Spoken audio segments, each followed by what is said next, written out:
जय श्री श्याम भक्तों, स्वागत है आपका आपके इस चैनल में जिसका नाम है भाव आपके स्टोरी मेरी। तो भक्तों, आज मैं आपको एक ऐसी सच्ची कहानी सुनाने आई हूँ जिसे सुनकर आपकी आंखें नम हो जाएंगी, आपका दिल एकदम गदगद हो जाएगा।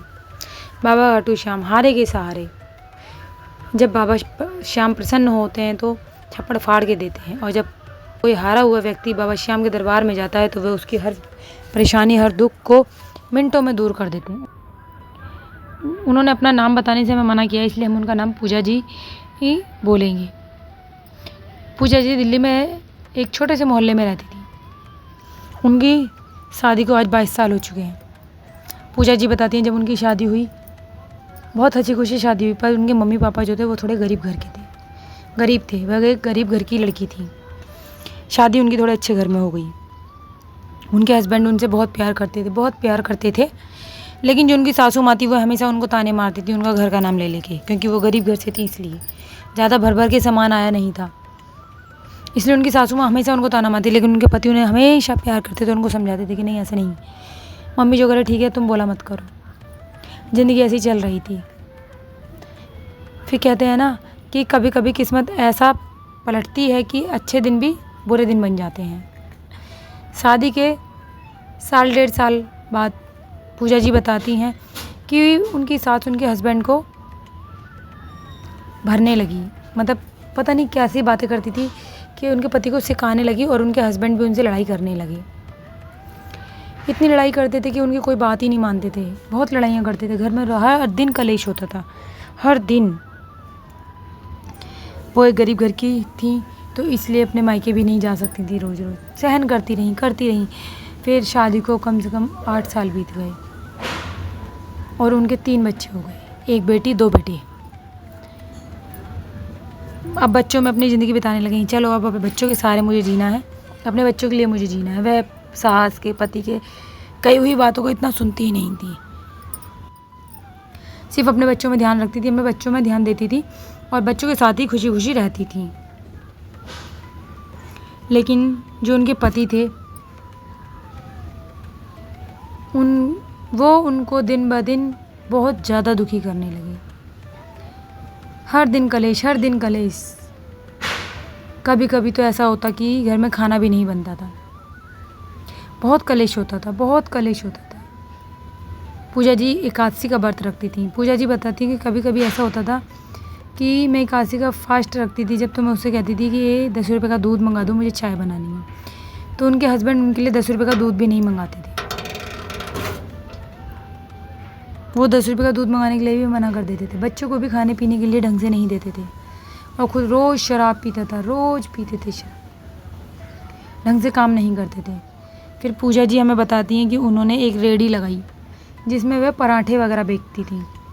दोनों हस्बैंड वाइफ काम करते थे साथ में। वह पराठे बनाती थी और उनके हस्बैंड प्लेट में लगा के ग्राहकों को देते थे। कहती वो हमने काम किया, काम बहुत अच्छा चला, अच्छे से चल रहा था, लेकिन मेरे हस्बैंड पूरा दिन में उनके साथ काम कराती और रात को वह सारे पैसे लेके शराब पीने चले जाते। एक पैसा मेरे हाथ में नहीं देते थे। कहते थे तू नहीं संभालेगी, मैं अपना संभाल लूँगा अपना घर, तुझे संभालना नहीं आता। तो सारा पैसा वो अपने हाथ में ही रखते थे। अब मैं बड़ी परेशान रहती थी, जैसा वे उल्टा सीधा घर में ला के रख देते, भाई हम बना बनू के खाते थे। ऐसी हमारी ज़िंदगी चल रही थी।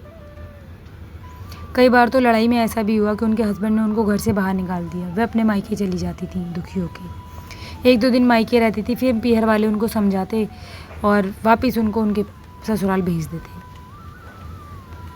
कई बार ऐसा हुआ कि लड़ाई करके, मारपीट करके उनको पीहर भगा दिया गया, और 10-15 दिन बाद फिर पीहर वाले समझा बुझा के उनको वापस उनके घर भेज देते।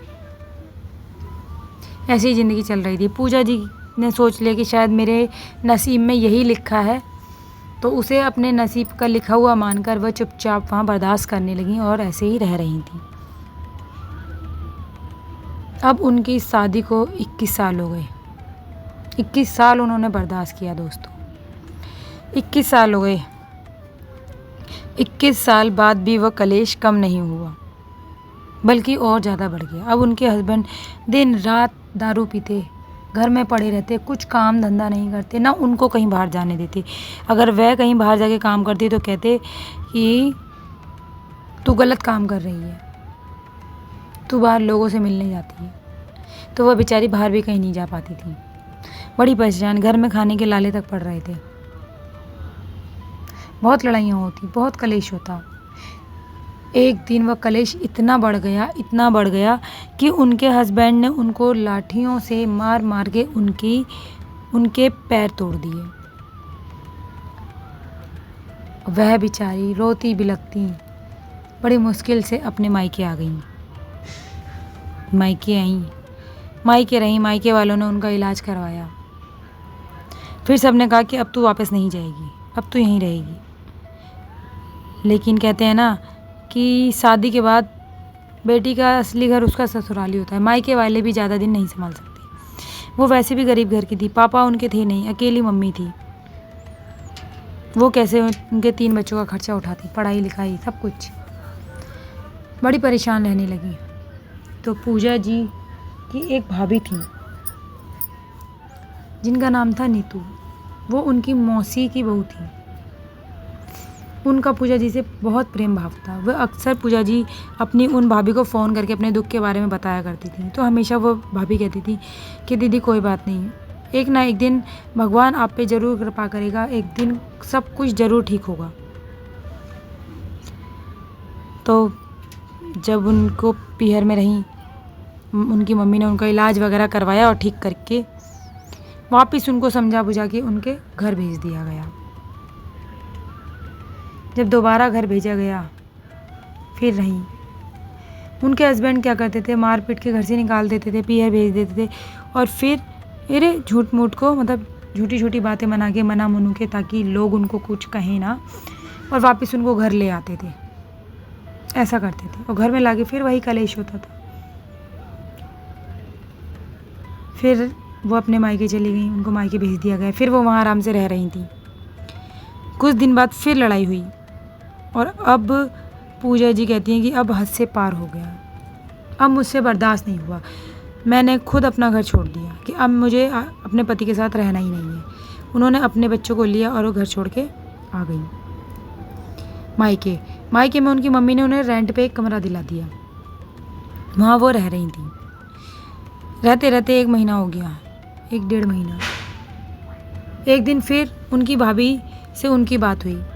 तो फिर उन्होंने अपनी भाभी को अपनी सारी बात बताई। उनकी भाभी ने कहा कि दीदी आप एक काम करो, अगर आप भगवान पे विश्वास रखती हो तो मेरी एक बात मानना। पूजा जी ने कहा हाँ भाभी बताओ।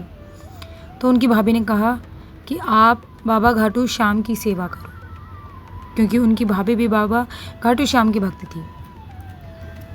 उन्होंने कहा अब अपने घर में बाबा श्याम की तस्वीर लाओ और बाबा की अर्जी लगाओ। तो पूजा जी ने बाबा श्याम की जन्माष्टमी के दिन बाबा श्याम की तस्वीर लेके आई घर में। जन्माष्टमी के दिन बाबा श्याम की तस्वीर घर में लेके आई। बाबा की अच्छे से पूजा अर्चना की और बाबा को रुमाल वाली अर्जी लगाई है कि बाबा मेरा पति ठीक ठाक मुझे घर ले जाओ और अच्छे से रखे। उन्होंने अर्जी लगाई। अब वे रोज़ सुबह शाम बाबा के आगे दिया जलाने लगी, बाबा का नाम जप करने लगी। अब पूजा जी बताती हैं कि जब मैंने बाबा की अर्जी लगाई, जब मैं बाबा को अपने घर में लेके आई, उसके 2 दिन बाद ही मेरे हस्बैंड, मैं बाहर जा रही थी किसी काम से, तो मुझे रास्ते में मिले और हाथ जोड़ के मुझसे माफ़ी मांगने लगे कि मुझे माफ़ कर दो और वापस घर चलो। मैंने कहा नहीं, अब मुझे आपके साथ नहीं रहना। तो पूजा जी बताती है उनके हस्बैंड उनके रास्ते में सब लोगों के सामने बीच रोड पे उनके पैरों में गिरकर माफ़ी मांगने लगे कि नहीं, आप घर चलो और अब कोई लड़ाई झगड़ा नहीं होगा। लेकिन पूजा जी नहीं गई, वो वापस अपने घर आई। उन्होंने मना कर दिया कि मुझे नहीं जाना। फिर 2-4 दिन बाद फिर उनके हस्बैंड उनसे मिलने आए, उनसे माफ़ी मांगी। अब पूजा जी बताती हैं कि बाबा श्याम के घर में आते ही, बाबा श्याम की अर्जी लगाते ही 10 दिन बाद ही मेरे हस्बैंड मुझे वापस घर ले गए हाथ पैर जोड़ के। और आज मैं खुशी खुशी अपने हस्बैंड के संग रह रही हूँ। ना कोई कलेश है, ना कोई लड़ाई झगड़ा है। बाबा श्याम की इतनी कृपा हुई, मेरे पति की बुद्धि बिल्कुल पलट दी। आप बिल्कुल ठीक ठाक रह रहे हैं और अब एक बैंक में जॉब कर रहे हैं चपरासी की। बहुत अच्छे से रह रहे हैं, बच्चों को भी बड़े लाड़ प्यार से रखते हैं। तो वक्तों देखा आपने कैसे बाबा श्याम अगर आप सच्चे दिल से उनको पुकारते हैं तो वे आप पे कृपा करते हैं। तो अगर आपको ये वीडियो अच्छी लगी हो तो प्लीज़ वीडियो को लाइक कीजिएगा, चैनल को सब्सक्राइब कीजिएगा और कमेंट में जय श्री श्याम जरूर लिखिएगा भक्तों। तो मिलते हैं अगली वीडियो में बाबा के अगले चमत्कार के साथ। तब तक के लिए जय श्री श्याम।